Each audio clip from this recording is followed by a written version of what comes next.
लालची chicken Manchurian वाला। जयपुर शहर में शाम के 7 बजे थे। शहर की मशहूर गली फूड स्ट्रीट में रोशनी की चमक थी। चारों ओर से खाने की खुशबू फैल रही थी, लेकिन सबसे ज्यादा भीड़ लगी थी राजू चिकन मंचूरियन सेंटर पर, जिसकी खुशबू दूर दूर तक जा रही थी और उसकी महक से ग्राहक खुद को रोक नहीं पा रहे थे। राजू अपने ठेले पर गर्मा गर्म चिकन मंचूरियन तल रहा था। तेल में डूबी कढ़ाई से उठती खुशबू लोगों को खींच लाती थी। एक प्लेट मंचूरियन लीजिए, 2 मिनट में तैयार। वाह राजू भाई, तुम्हारे मंचूरियन का तो जवाब नहीं, हर बार वही जायका। जायका नहीं साहब, ये मेरा राज है जो कोई जान ही नहीं सकता। राजू इसी तरह लोगों को अपनी भोली भाली मुस्कान के साथ खुश कर रहा था, लेकिन इस मुस्कुराहट के पीछे छिपी थी लालच की गहरी परत। दरअसल कई सालों से राजू जयपुर की उस फूड स्ट्रीट गली में चिकन मंचूरियन का ठेला लगाता था। लोगों को उसके हाथ के बने मंचूरियन बड़े पसंद आते थे, जिस कारण उसके ठेले पर भीड़ लगी रहती थी। वाह वाह, आज भी कितना अच्छा खासा मुनाफा हुआ है। अगर ऐसे ही काम चलता रहा तो एक दिन मैं अच्छा खासा अमीर बन जाऊंगा। उस रोज राजू अपनी पत्नी और बच्चों के लिए कपड़े लेकर खुशी खुशी घर जाता है। ये देखो, आज मैं तुम सबके लिए क्या लेकर आया हूँ, नए नए कपड़े। ये पापा, आप कितने अच्छे हैं। हाँ बाबा, अब तो मैं भी ये नए कपड़े पहनकर उस रोहन को चिढ़ाऊंगा। वो भी परसों नए कपड़े पहनकर आया था तो मुझे बड़ा चिढ़ा रहा था ना। हाँ हाँ, तू भी जाकर उसे चिढ़ाना।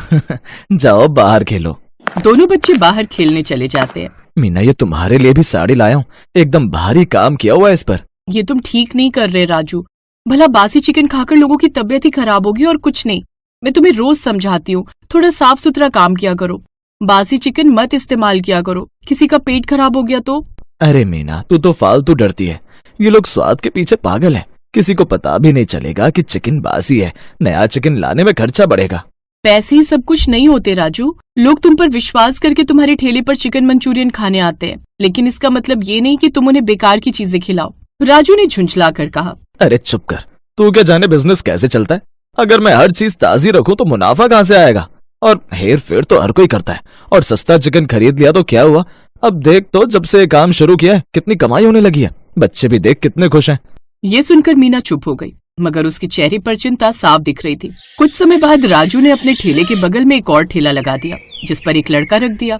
अब हम चिकन मंचूरियन के साथ साथ दूसरे ठेले पर वेज मंचूरियन भी बेचेंगे, ताकि सिर्फ नॉनवेज खाने वाले लोग ही नहीं बल्कि वेज खाने वाले भी मेरे मंचूरियन का लुत्फ उठा सके। अब उसने दूसरे ठेले पर सब्जियों से बना ये मंचूरियन बेचने लगा। शुरू में तो वो फ्रेश सब्जियों के मंचूरियन बना कर देता, ताकि और भी ग्राहक उसके दूसरे ठेले पर भी आए। वाह राजू भाई, आपने बहुत बढ़िया किया। सच कहूँ तो आपके मंचूरियन की खुशबू मुझे आपके ठेले पर आने को मजबूर कर देती थी, लेकिन मैं वेजिटेरियन हूँ तो मैं चिकन वाला मंचूरियन नहीं खा सकती थी। अरे भाभी, अब आप फिक्र मत कीजिए। अब आप बेझिझक होकर ये शाकाहारी वाले मंचूरियन खा सकती हैं। अरे ओ पप्पू, लगा तो एक प्लेट भाभी जी के लिए, और बताइए इसका स्वाद कैसा है। उस औरत को उसके हाथ के बने हुए मंचूरियन भी बड़े पसंद आते हैं। अब उसका काम और भी अच्छा चलने लगता है और उसका मुनाफा दुगना हो जाता है। घर आकर वो पैसे गिनता है।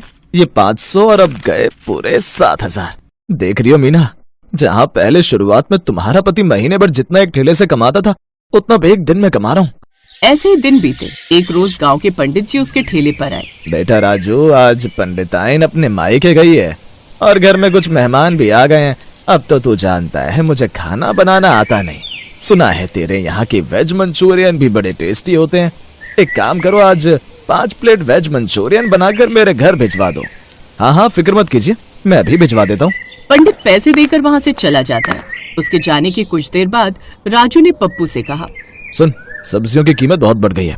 सड़ी हुई सब्जियां भी महंगी ही दे रहा है। अब थोड़ा बचाने के लिए कल के बचे हुए चिकन के टुकड़े मिला दे। पर भैया पंडित जी। अरे मुंह बंद कर, भगवान को क्या पता चलेगा कि चिकन मिला या नहीं। बस मसाला ऐसा डाल कि कोई पहचान ना पाए। पप्पू ने अनमने मन से वही किया। कुछ देर बाद वो पंडित के घर दे आया। सबने वो मंचूरियन खा तो लिए, लेकिन अगले दिन ही पंडित जी और उनके मेहमानों को उल्टी दस्त हो गए और ये बात पूरे गांव में फैल गई। सुनो राजू, पंडित जी और उनके मेहमान बीमार पड़ गए। कहीं तुम्हारी मंचूरियन की वजह से तो नहीं? अरे नहीं, इतना पुराना चिकन भी क्या बुरा होता है। 2 दिन से ज्यादा तो नहीं हुआ। भगवान का डर नहीं लगता तुम्हें? मंदिर के लिए भी चिकन मिला दिया। अरे डर और बिजनेस साथ नहीं चलते मीना। तू बस चिकन संभाल, दुकान की बात मुझ पर छोड़ दे।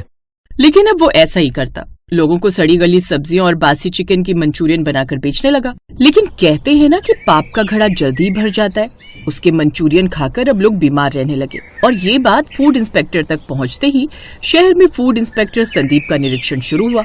वो उसी गली में पहुंचे जहाँ राजू का ठेला था। राजू जी, आपकी दुकान की बड़ी तारीफ सुनी है, आज हम भी चखेंगे। जरूर सर, आपको तो स्पेशल प्लेट दूंगा। राजू ने जल्दी से चिकन मंचूरियन तैयार किया। स्वाद तो लाजवाब है, लेकिन एक काम कीजिए, कल सुबह लैब में सैंपल जमा कराइए, नियम है। साहब, सैंपल क्यों? सब तो ठीक है, सरकारी जांच है, कोई गलती मिली तो लाइसेंस रद्द। राजू ने घबराकर हामी भर दी, लेकिन उसके दिमाग में चाल चल रही थी। रात को राजू ने पप्पू से कहा, सुन, कल सैंपल लेने से पहले फ्रेश चिकन डाल देना, बाकी पुराना फेंक देना, और जो बासी पड़ा है वो शाम को बेचना। ये लोग अंधे हैं, बस मसाला तगड़ा होना चाहिए।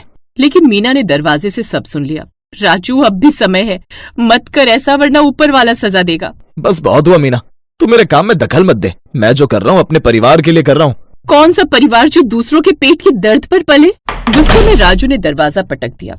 फिर अगली शाम को भीड़ हमेशा की तरह लगी हुई थी। राजू अपने ठेले पर मंचूरियन बांट रहा था, तभी भीड़ में से एक बच्चे ने खाकर अचानक पेट पकड़ लिया और गिर पड़ा। अरे बच्चे को क्या हुआ? किसी ने जहर मिलाया क्या? राजू हड़बड़ा गया। नहीं भाई, ऐसा कैसे हो सकता है? अरे पकड़ो, यही राजू देता बासी और बीमार चिकन के मंचूरियन, मैंने खुद से सब सड़ा हुआ माल खरीदते हुए देखा है। फिर राजू को पकड़कर लोगों ने पुलिस के हवाले कर दिया। थाने में राजू बैठा था, चेहरा उतर गया था। भैया, बच्चा अब ठीक है, डॉक्टर ने कहा था कि फूड पॉइजनिंग थी।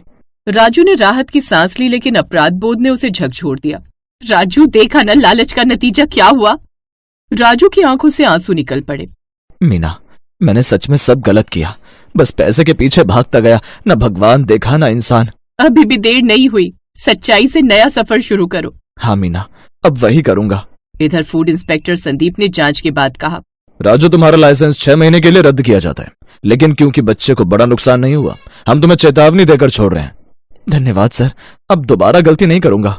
6 महीने तक वो घर में खाली बैठा रहा, लेकिन इस बीच उसे अपनी गलती का एहसास हुआ। 6 महीने बाद राजू ने फिर दुकान खोली, लेकिन इस बार शुद्ध मंचूरियन सेंटर नाम से। साफ सुथरी जगह, ताजा सब्जियां, ताजा फ्रेश चिकन और सबसे बड़ी बात, ईमानदारी।